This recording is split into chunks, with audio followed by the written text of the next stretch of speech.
Hello everyone and welcome back to SRP stories, जहां मैं आपके साथ हुए क्रीपी इंसिडेंट सुनाता हूं। सो अगर आपको भी अपनी स्टोरीज मुझे सबमिट करनी है तो मैंने नीचे डिस्क्रिप्शन में एक जीमेल आईडी दी है, जहां पे आप ये फॉर्मेट यूज़ करके अपनी स्टोरीज मुझे भेज सकते हैं। आज की जो हमारी स्टोरी है वो हमें आती है कश्मीर से। एंड आई एम श्योर कि तुम सभी को पता होगा कश्मीर अपनी बहुत सारे खूबसूरत वादियों के लिए जाना जाता है, but a lot of people they don't talk about the folklores और जो भी यहाँ की डरावनी कहानियां हैं कश्मीर की। एंड इन्हीं फोक लॉर्स में से एक फोकलोर है ब्रह्म कोच का।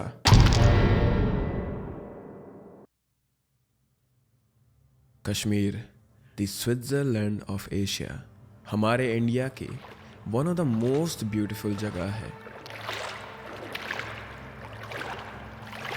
पूरे वर्ल्ड में काफ़ी फेमस एंड यूनिक प्लेसेस हैं, जो कुछ अपने नेचुरल ब्यूटी की वजह से फेमस हैं तो कुछ अपने आर्किटेक्चरल एक्सेलेंस की वजह से। But Kashmir is one of those places जो इन दोनों की वजह से ही फेमस है, but also with the perfect blend of different cultures and traditions.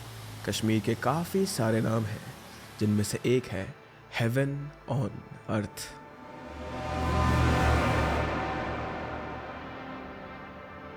यहाँ के बर्फ से ढके पहाड़, चिन्नार के ब्यूटीफुल टॉल ट्रीज और खूबसूरत वादियाँ गवाह है कि कश्मीर को ये नाम क्यों मिला है। Apart from its natural and historic beauty, Kashmir की और काफ़ी चीज़ें हैं जो पूरी दुनिया में फेमस है। हैंडीक्राफ्ट आइटम्स हो या यहाँ की vast range of cuisines। These chefs are preparing a traditional Kashmiri feast known as Eid Vazvan for 700 wedding guests in Srinagar, Kashmir. डाल इलाके के हाउस बोट्स हो या मुगल गार्डन का intricate architecture, everything is just so magical about Kashmir.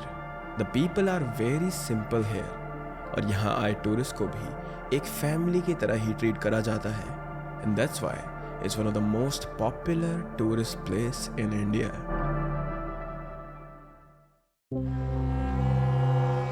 But हर अच्छी चीज़ की एक बुरी साइड भी होती है, and Kashmir is no exception hair.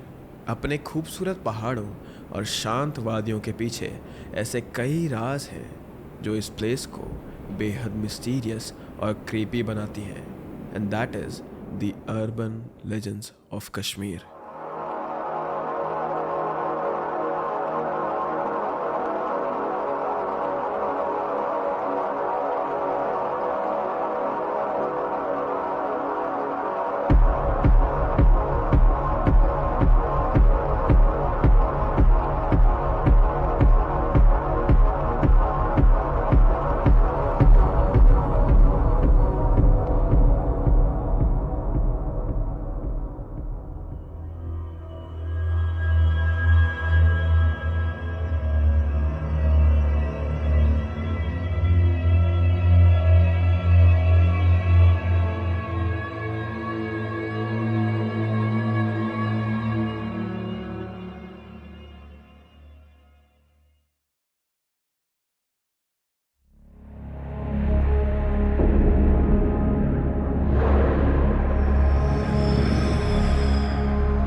Hello, मेरा नाम अनन्या है और मैं एक कश्मीरी पंडित हूँ, and I am currently living in Jammu.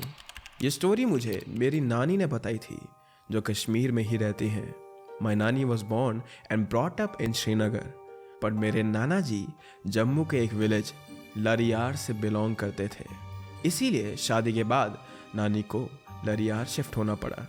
After some time मेरे नाना जी और नानी फिर से कश्मीर शिफ्ट हो गए, लेकिन वो फिर भी ओकेजनली लरियार जाते रहते थे।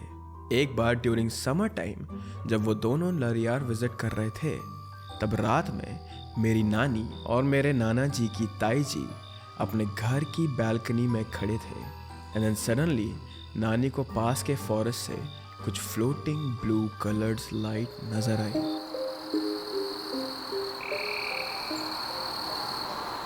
माई नानी was astonished by this sight, और उन्होंने मुझे बताया कि उन्हें ऐसा लग रहा था कि वो बस उनके पीछे पीछे चली जाए, और शायद अगर वो वहाँ अकेले होती तो वो उनके पीछे चले भी जाती।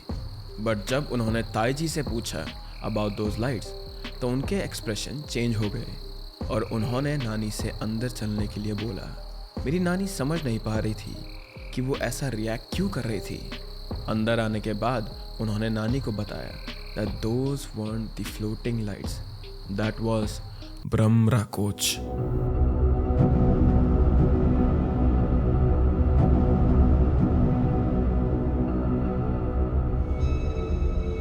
कश्मीर में काफ़ी सारे अर्बन लेजेंड्स हैं and if you are from Kashmir तो हो सकता है कि आप में से कुछ लोगों ने इनके बारे में सुना ही होगा, लाइक रंतास, पासकिदर और आगर पाछिन। लेकिन जो यहाँ बहुत कॉमन है वो है ब्रह्मरा कोच। यहाँ सभी लोगों को इसके बारे में पता है, स्पेशली जो विलेज से बिलोंग करते हैं या फॉरेस्ट के पास रहते हैं। ये यूजुअली सुनसान जगह पर रहते हैं, अवे फ्रॉम द हैबिटेट्स। ऐसा कहा जाता है कि इनके सर पर एक फायर पॉट होता है जिससे ऐसा लगता है जैसे ये कोई फ्लोटिंग लाइट्स हों, which they use to attract the travellers and fool them. ये लाइट्स देखकर कई बार जंगल में फंसे लोग को धोखा हो जाता है कि शायद वहाँ कोई घर है या कोई और इंसान है, but instead of finding someone for the help they get trapped by Brahmara coach.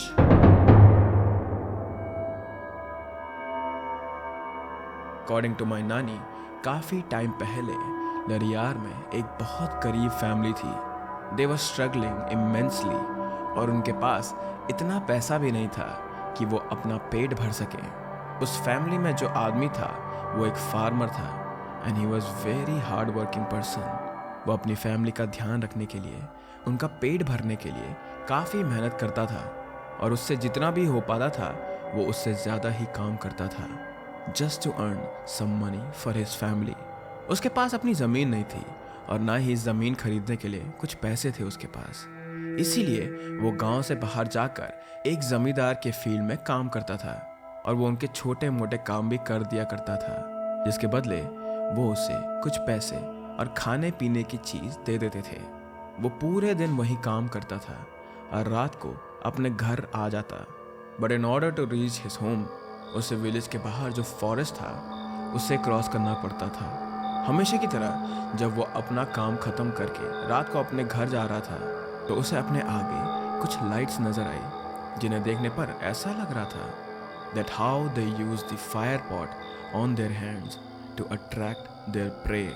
पहले वो आदमी उन लाइट्स को इग्नोर करके बस आगे बढ़ता रहा, but then suddenly he remembered about the curse of ब्रह्मरा कोच कि अगर वो उसके सर पर रखा फायर पॉट चुरा ले तो वो बहुत जल्दी अमीर बन जाएगा। उस कर्स के अकॉर्डिंग अगर कोई इस फायर पॉट को चुरा कर किसी मटके के नीचे रख दे, देन ब्रह्मरा कोच won't be able to find the pot, और जिसने भी वो पॉट चुराया है वो रातों रात अमीर हो जाएगा।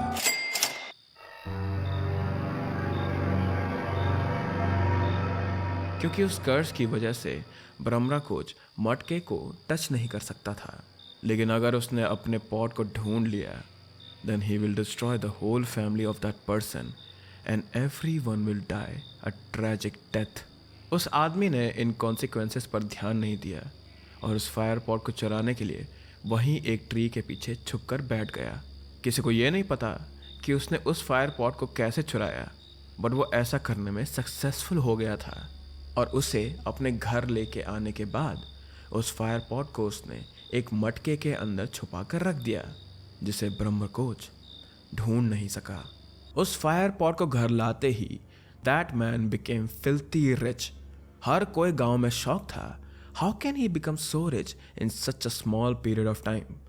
बट सबके पूछने के बाद उसने सबको बताया that at night he encountered ब्रह्मरा कोच और उसने उसका फायर पॉट चुरा कर अपने घर छुपा दिया था। और यही रीज़न है कि वो इतना अमीर हो सका इतने जल्दी। काफ़ी लोगों ने उसे समझाने की कोशिश भी करी कि ये सब कुछ जो भी उसने किया है वो गलत है एंड सूनर और लेटर उससे इसके कॉन्सिक्वेंसेस भी फेस करने पड़ेंगे, पर उसको किसी की बात का कोई असर नहीं हो रहा था। उसे लग रहा था that everyone is just jealous of him, क्योंकि वो इतना जल्दी इतना अमीर हो गया था और उसने सभी की बात को अनसुना कर दिया और गांव वालों ने भी उसे उसके हाल पर छोड़ दिया। Everything was going good for him. उसने दूसरे के लिए काम करना भी बंद कर दिया था। He was living the life of luxury और उसे किसी भी चीज़ की कोई कमी नहीं थी। वो काफ़ी जेनरस भी था, इसीलिए वो काफ़ी सारी चीज़ें दान कर भी देता था और गांव में जिसे भी हेल्प चाहिए होती they used to go to him, but nothing could save him from the things that was about to happen to him.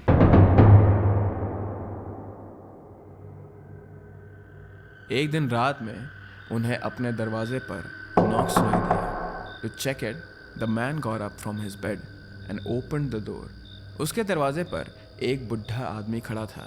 उसने बताया कि वो अपने घर जा रहा था, पर जंगल के अंधेरे की वजह से वो अपना रास्ता भटक गया और अब रात काफ़ी हो गई है, इसलिए शेल्टर लेने के लिए वो इधर आया है।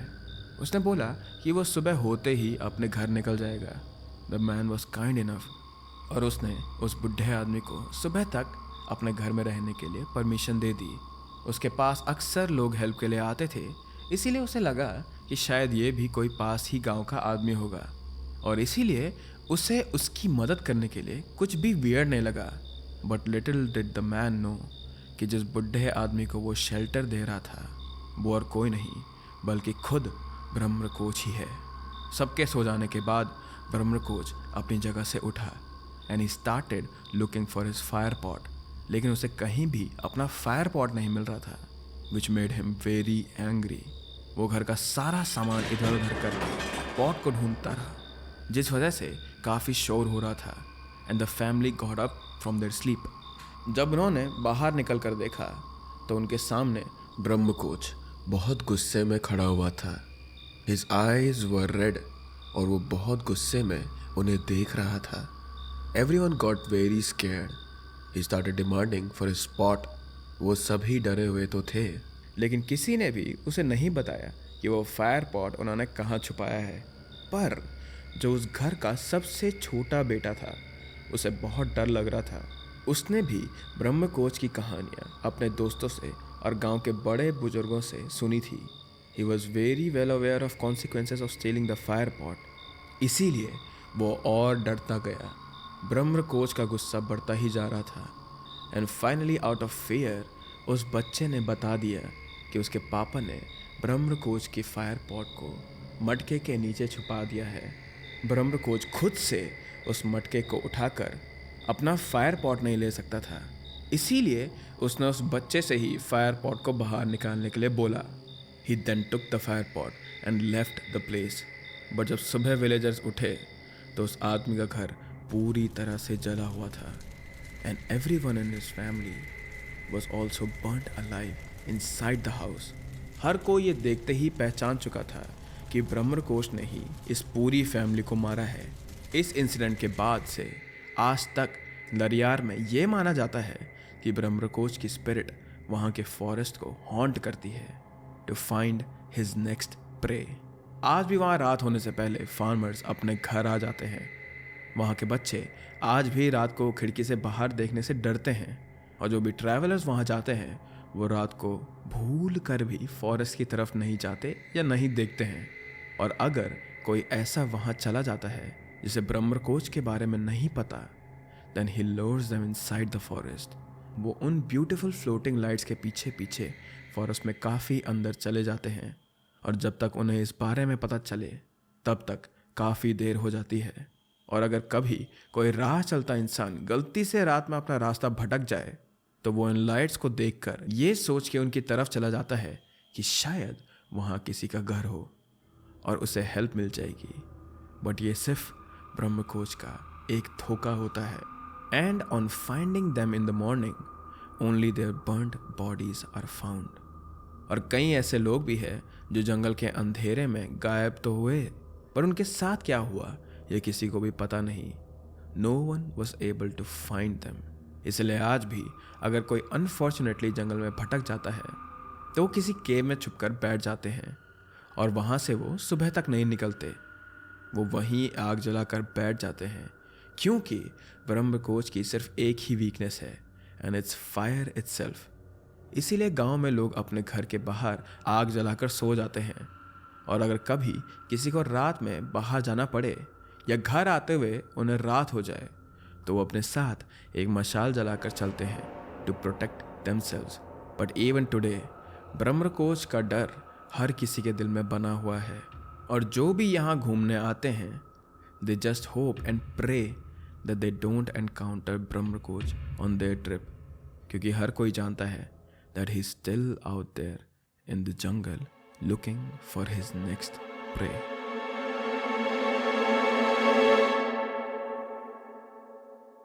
Well, that was it for today's video. I hope कि तुम लोग को ये सभी पसंद आई होगी। एंड अगेन, अगर आप लोगों को भी अपनी स्टोरी मुझे सबमिट करनी है तो मैंने नीचे डिस्क्रिप्शन में एक Gmail ID दे रखी है। Please go submit your stories to me. But with that I hope that you guys are happy and healthy, and I will see you very very soon. Bye bye.